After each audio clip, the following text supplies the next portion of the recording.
एक समय की बात है। रामगढ़ नाम के गांव में शंभू नाम का एक किसान रहता था। शंभू भगवान शिव का बहुत बड़ा भक्त था। रोजाना सुबह उठकर भगवान शिव के मंदिर में जाना और शिव जी के मूर्ति के साथ साथ शिवलिंग की पूजा करना उसका नियम था। शंभू के पास मोती नामक एक बैल था, जिससे शंभू अपने खेत में हल जोतता था। मोती शंभू के लिए मानो तो परिवार का सदस्य ही था। एक दिन शंभू उसकी बीबी मधु से कहता है, मधु, ये देखो, आज मैं अपने मोती के लिए कितनी हरी हरी घास और चारा लाया हूँ। और ये मोती है कहाँ? खूंटी से तो बंधा नहीं हुआ है। मधु कहती है, माया ले गई है उसे घुमाने। मोती की आदत को तो बिगाड़ दिया है तुम्हारी बिटिया ने। और मोती भी कम नहीं है। जब तक शाम के वक्त माया उसे पूरे गांव में घुमाना ले जाए, उसे भी चैन नहीं आता। लो आ गई तुम्हारी लाडली। माया कहती है, बापू, मोती को बहुत जोर की भूख लगी है, आप क्या लाए हो? शंभू कहता है, ये देख, मैं अपने मोती के लिए हरी हरी घास, पेड़ पौधों की टहनियाँ और सूखे चारा लाया हूँ। ये ले मोती बेटा, खा, आराम से खा। माँ बापू देखो ना, मोती चारा खाकर कितना खुश हो रहा है। मेरा बच्चा, मेरा मोती, ये तो हम सब की जान है। मोती बैल शंभू और उसके परिवार का लाडला था। मोती खेतों को जोतने में शंभू की बहुत सहायता करता था। लगभग सारा काम खेतों का शंभू मोती की सहायता से निपटा लेता था। कुछ गांव के लोग शंभू की सफलता से जलते थे, जिसमें से एक था हरिप्रसाद, जो शंभू से बहुत ईर्ष्या करता था। ऐसे ही एक दिन हरिप्रसाद और उसका दोस्त बाजार में खड़े थे। तभी शंभू वहां से गुजर रहा था। उसे देखकर हरिप्रसाद कहता है, अरे शंभू, तू सुबह शाम शिव मंदिर में पूजा करता है। कुछ देर अपने दोस्तों के साथ भी समय बिताया कर। शाम का वक्त है और 2 घड़ी हमारे साथ भी कुछ खा पी ले। शंभू कहता है, नहीं हरिप्रसाद, मैं ये सब नहीं लेता हूँ। मैं तो बस भगवान शिव का भक्त हूँ और उन्हीं की पूजा में अपना समय बिताता हूँ। मुझे उसी में खुशी मिलता है। यह कहकर शंभू वहां से चला जाता है।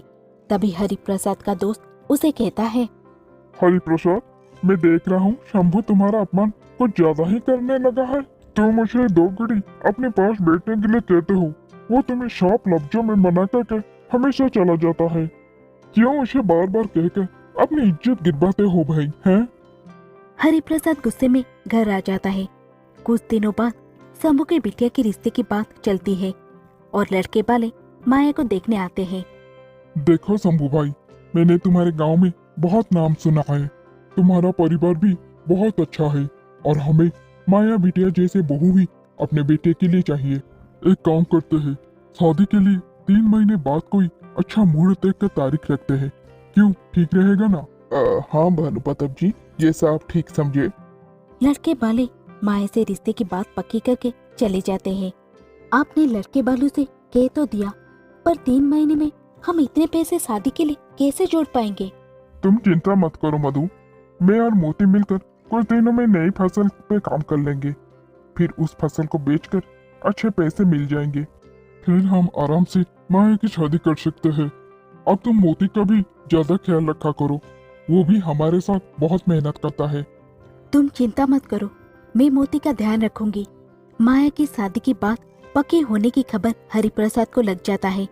वो इस बात को बर्दाश्त नहीं कर पाता है। मेरा अपमान करके शंभू इतना खुश कैसे रह सकता है? उसकी सारी खुशी उसी बेल में है ना। उसी बेल के भरोसे ये हवा में उड़ रहा है। ये सोचता है कि बेल की मदद से ये अच्छी फसल उगाएगा और अपनी लाडली की शादी करेगा। मेरे होते हुए ऐसा कभी नहीं हो सकता। कई बार इस शंभू ने गांव वालों के सामने मेरा अपमान किया है। आज रात मौका देखकर इसके बेल का काम तमाम कर दूंगा। हाँ। आधी रात के वक्त जब सब सो रहे थे, तब हरिप्रसाद उठा और उसने शंभू के घर जाकर मोती के चारे में जहर मिला दिया। सुबह जब शंभू की आंखें खुली, तब उसने देखा। क्या हो गया मधु? माया बिटिया, जल्दी आओ, देखो हमारे मोती बेसुध पड़ा हुआ है। इसके मुंह से झाग निकल रहा है, कहीं इसने कुछ गलत तो नहीं खा पी लिया। हे शिव शंकर, मेरे मोती को ये क्या हो गया?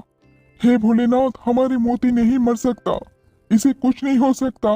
बाबा, बाबा, मोती को क्या हो गया? मोती कुछ बोल क्यों नहीं रहा है? हे भोलेनाथ, ये क्या अनर्थ हो गया? हमारा मोती इस दुनिया से कैसे जा सकता है? हमारा मोती, हमारा बच्चा। मोती के मरने से शंभू, मधु और माया तीनों के बहुत बुरे हाल थे। एक दिन शंभू भगवान शंकर के मंदिर में जाकर सिर पटक पटक कर खूब रोया।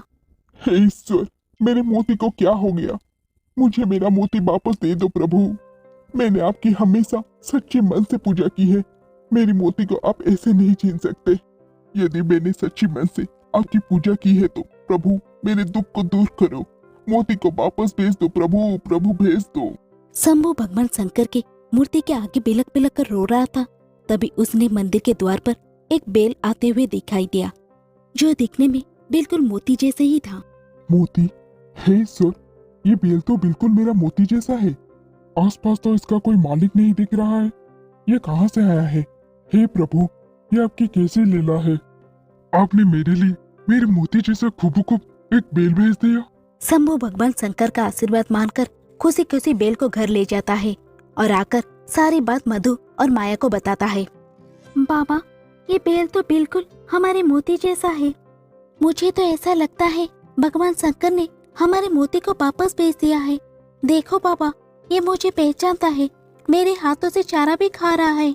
हे शिव शंकर, हमें इस बेल को भेजकर हमारे सारे दुख दूर कर दी, वरना मोती के बिना तो हम बिल्कुल अकेले हो गए थे। मोती के रूप में इस बेल के आ जाने से शंभू के सारे परेशानी दूर हो गई थी। मानो उस बेल में ऐसा क्या जादू था कि मोती जब शंभू के साथ हल जोतता था, मिनटों में काम पूरा हो जाता था। कुछ दिनों में शंभू की खेती फसल से लहराने लगी। फसल पककर तैयार हो गई। शंभू ने उसे अच्छे दामों में बाजार में बेच भी दिया। माया की शादी के दिन नजदीक आ रहे थे। शंभू उस बेल की मदद से खेत पर बहुत जल्दी काम करने लगा था।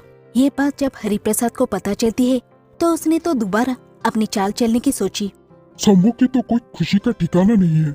बड़े जोर से अपनी बिटिया की शादी की तैयारी कर रहा है। इसके पास दूसरा बेल जब से आया है तब से ये ज्यादा खुश दिखाई दे रहा है। मुझे इसके दूसरे बेल को भी मारना होगा। सब सो चुके हैं। जल्दी इसके बेल के चारे में जहर मिला देता हूँ। ये भी मोती के पास ऊपर पहुँच जाएगा। हरिप्रसाद जैसे ही उस बेल के पास जाता है, बेल मानो किसी जादुई शक्ति से अपनी रस्सी खोल लेता है और हरिप्रसाद के पीछे भागने लगता है। हरिप्रसाद चिल्लाता है, कोई बचाओ, कोई बचाओ, मुझे ये बेल मार देगा, मुझे मार देगा, मुझे माफ कर दो, माफ कर दो। मैं ऐसी गलती दोबारा नहीं करूंगा। शंभू कहता है, मोती बेटा रुक जाओ, हरिप्रसाद के पीछे मत भागो। शंभू भैया, मुझसे गलती हो गई। मैंने तुम्हारे पहले बेल को जहर देकर मार दिया था। मैं इसे भी जहर देकर मारना बांधा था, पर पता नहीं ये बेल कोई जादुई बेल है। इसे अपनी रस्सी खोल ली और मेरे पीछे भाग पड़ा। इसे कह दो मुझे माफ कर दे। मैं आज के बाद कभी किसी के साथ गलत नहीं करूंगा।